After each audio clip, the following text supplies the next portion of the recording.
Well, howdy there, Internet people. It's Belle again. So today, we're going to talk about the Trump Institute of Peace. The Trump administration has apparently decided to rename the U.S. Institute for Peace the Trump Institute for Peace, because of course they did.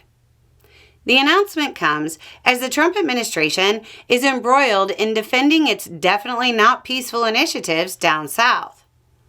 The irony of this move is that it seems pretty clear that the Trump administration may not be entirely familiar with the nonpartisan Independent Institute.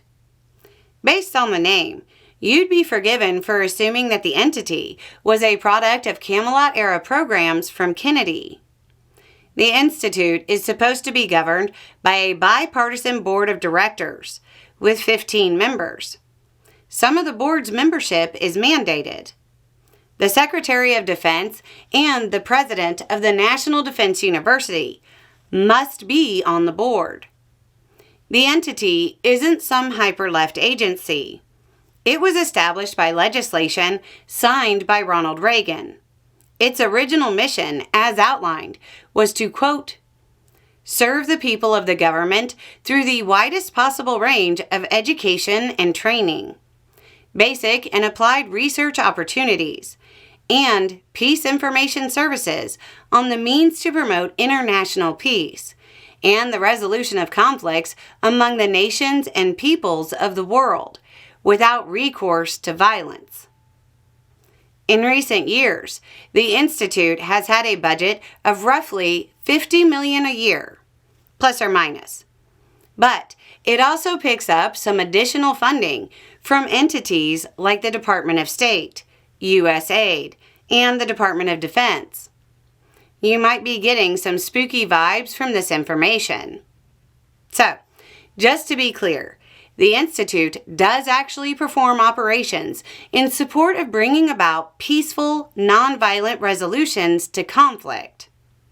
Recently, a White House spokesperson said, quote, the United States Institute of Peace was once a bloated, useless entity that blew $50 million per year while delivering no peace.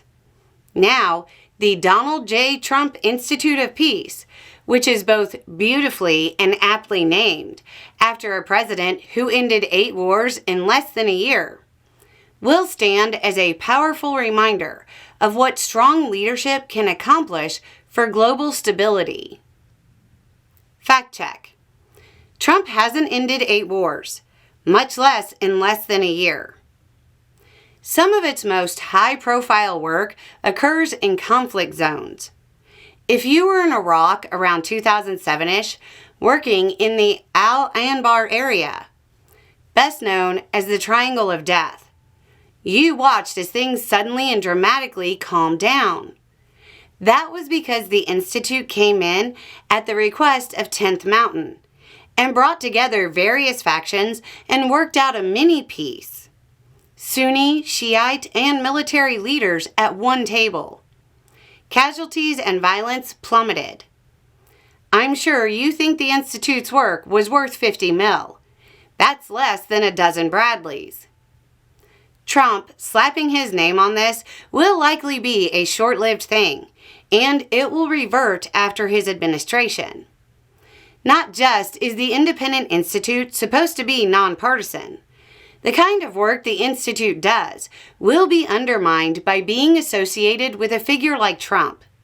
Despite the attempts to cast Trump as a peacemaker, those outside of the Republican Party, and certainly those outside of the United States, don't see him that way. Some of the Institute's most important work occurs dealing with countries Trump has bombed.